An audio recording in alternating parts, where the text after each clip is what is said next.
sa lahat po, sa libo-libong mga miyembro ng Kingdom of Jesus Christ, kay Pastor Kibuloy at sa lahat na mga Pilipino na naririnig po ako ngayon.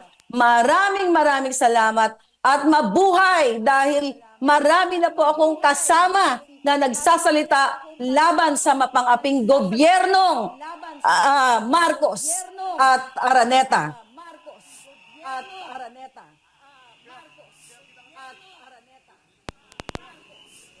Sige, go ahead. Maharlika. Go ahead. Okay. Sige, go So, ahead. tuloy-tuloy na po natin. Nandito po ako, mga kababayan, para magpasalamat sa inyo sa pagsama sa atin lahat dito na nagpapahayag ng katotohanan. Itong araw na ito at sa mga susunod na araw ay ang pinakamahalagang prinsipyo na dapat natin ibahagi sa lahat ng Pilipino, ang prinsipyo ng demokrasya. Dahil po binabawi o sinusupil ng gobyernong mapang-api ang demokrasya na sana ay maghubog sa future ng ating bayang Pilipinas. Ang magiging batayan ng pag-unlad at pagkapantay-pantay, kalayaan, at hustisya sa ating bayan na binabawi po lahat sa atin ito. Sa panggigipit, hindi lang po kay Pastor Kibuloy, kundi isa po ako sa unang ginipit ng gobyernong ito na sinuportahan ko simula noong 2015 hanggang po sila ay manalo. So sumuporta po ako sa gobyernong Marcos Araneta dahil mga kababayan, sa hindi pa nakakaalam, hindi naman po talaga si Marcos Jr. ang nagpapatakbo ng Pilipinas, kundi ang kanyang ahas na asawa na si Liza Araneta Marcos na siya ang nagdedesisyon kung bakit nagkaletse-letse ang ating gobyerno o ang ating bayang Pilipinas. Ating bayang Pilipinas. Ang ating bayang Pilipinas. Mga kababayan, bayang Pilipinas. Mga kababayan, bayang Pilipinas.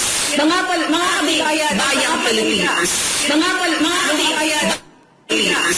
Mga kababayan, Pilipinas.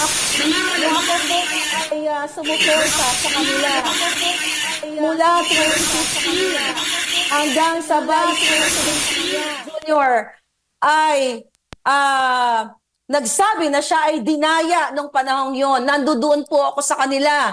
Tinulungan ko po sila ng walang kapalit na anong halaga dahil naniniwala po ako noon na siya ay dinaya at ang kanyang intensyon ay para talaga sa pagbangon ng Pilipinas. Pero after po ng 2022 election, yung kanya pong laban tungkol dyan na siya daw ay nadaya, ay nakalimutan na kasi lingid pala sa kaalaman ng milyon-milyong Pilipino ay nakipagsabwatan ang Marcos at lalo na ang kanyang asawa na si Liza diyan sa Smart Magic. Natakel na po yan ni Atty. Glenn Chong. But anyway, ang gusto ko lang po sabihin sa lahat ng nakikinig ngayon sa buong mundo na huwag po tayong matakot.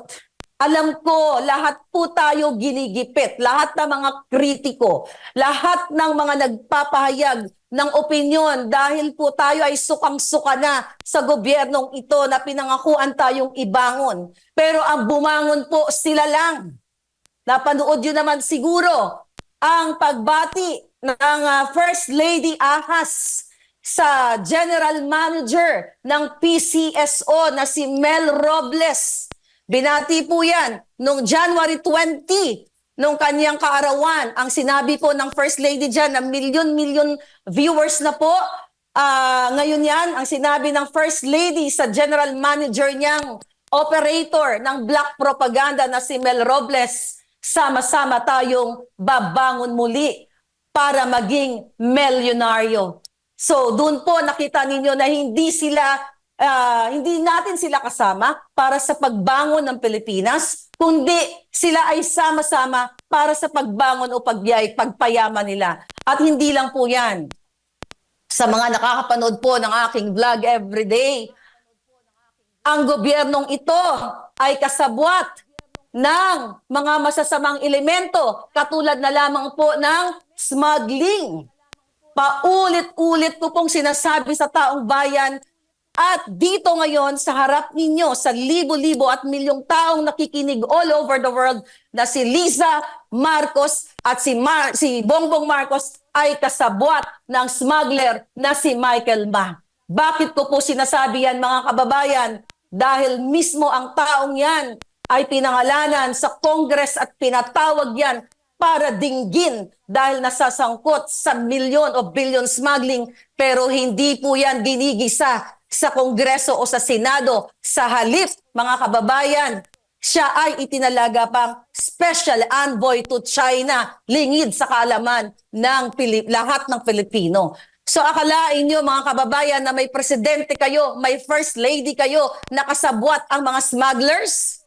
At hindi lang po yan, even ang isang taong involved, nasa dyaryo po lahat yan, ang mga sinasabi ko, na si Mark Anthony Sayarot na hinuli ng PIDEA at ng PNP noong November or December noong 2022 dahil siya ay nagmanufacture ng pulburon, mga kababayan, dahil kaibigan ng Marcos at ng Araneta, siya po ay malayang nag-e-enjoy, naglalabas-pasok pa sa bansa at kasama pa nila sa kanilang state visit.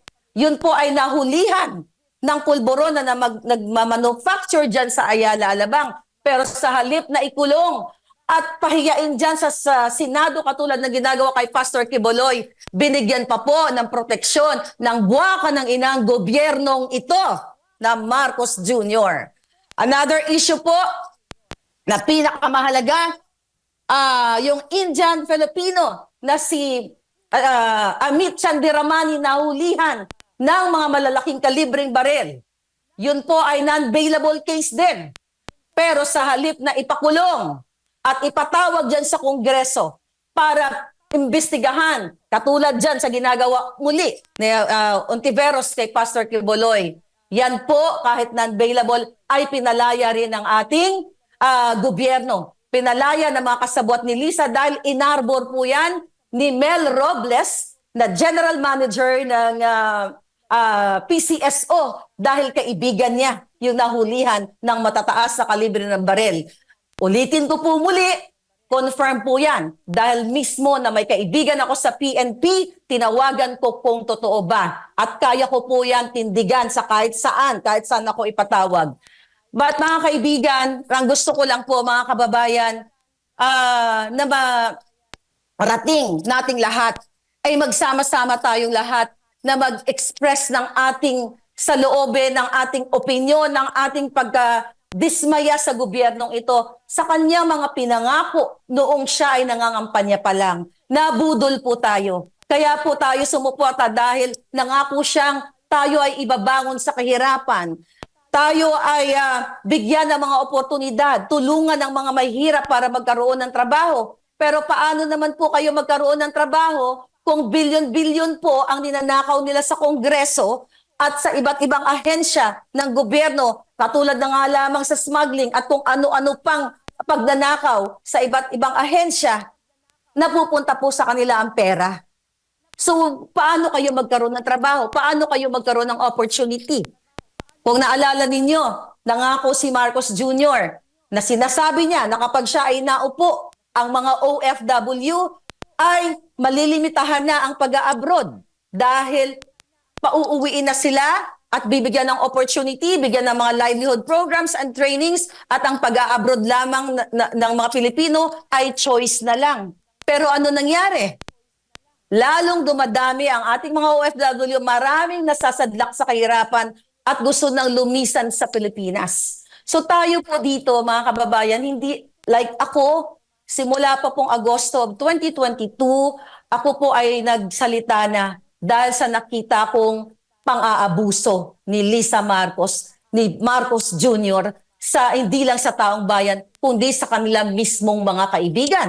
Katulad na lamang doon sa issue ni Attorney Vic Rodriguez. Pero hindi ko napabahabain dahil alam nyo na yan, mga kapalangga. So dito ako nagsimulang magsalita, mga kababayan, yung hindi pagtupad sa pangako para sa taong bayan At yung smuggling, sibuyas, bigas, asukal, dun po ako lahat naggalit dahil hindi ito yung pinangako sa atin. Ako po ay umuwi ng Pilipinas 2 beses during the campaign. Pera ko po yun, ni piso walang ginasto sa akin ng mga Marcos. Inimbitahan po ako ni Lisa Marcos nung inauguration. Andiyan dyan po ako.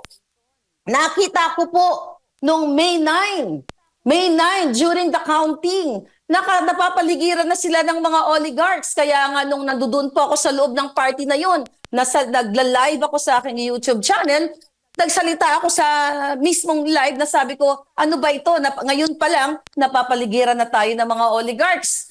So doon pa lang nakaramdam na ako ng hindi maganda na mangyayari sa gobyerno niya.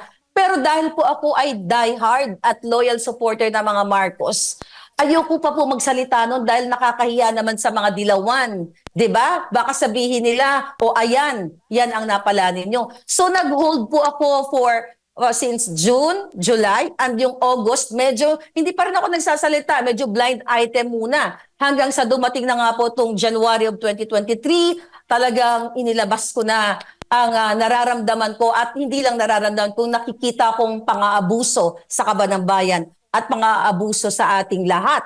Kaya naman mga kapalangga, ako po ay nagpapasalamat sa inyo dahil hindi na lang po si Maharlika ang namamaos ngayon, kundi libo-libo at milyon-milyong mga kababayan natin, lalo na po ang KOJC members at si Pastor Quiboloy at lahat ng mga kababayan natin, mga OFW, sama-sama po tayo ang ating boses kasi ito po yung power natin. Wala tayong armas, wala tayong pera. Hindi natin kailangan ng armas. Kailangan lang natin ng boses natin. Dahil kapag tayo ay talagang nagbigkis-bigkis, kahit ano pa pong trilyon na ninakaw nila sa kaban ng bayan, kahit gaano pa kataas na armas ang gagamitin nila o panakot nila sa atin, hindi po sila magwawagi. Magwawagi po ang taong bayan dahil naniniwala ako na meron pa ring demokrasya sa Pilipinas. Kaya dapat dinggin tayo ng walang yang gobyernong ito. Pero hindi tayo dinidinig. Kaya nga tayo nagsama-sama ngayon. Tinatalikuran tayo, binabaliwala tayo. Sa halip, nagbabayad ng mga trolls, nagbabayad ng mga nagpapakalat ng mga black propaganda para sirain ako, sirain si Pastor, sirain tayo lahat ng mga kritiko. Kaya naniniwala po ako, malapit na ang ating panalo. Kaya huwag po kayong mapagod, katulad ko, hindi rin ako napapagod, huwag po tayong sumuko dahil nasa mga kamay po natin ang tagumpay. Maraming salamat po sa inyo lahat. Maraming salamat kay Maharlika. Palakpakan natin si Maharlika. Salamat kay Maharlika. Palakpakan natin.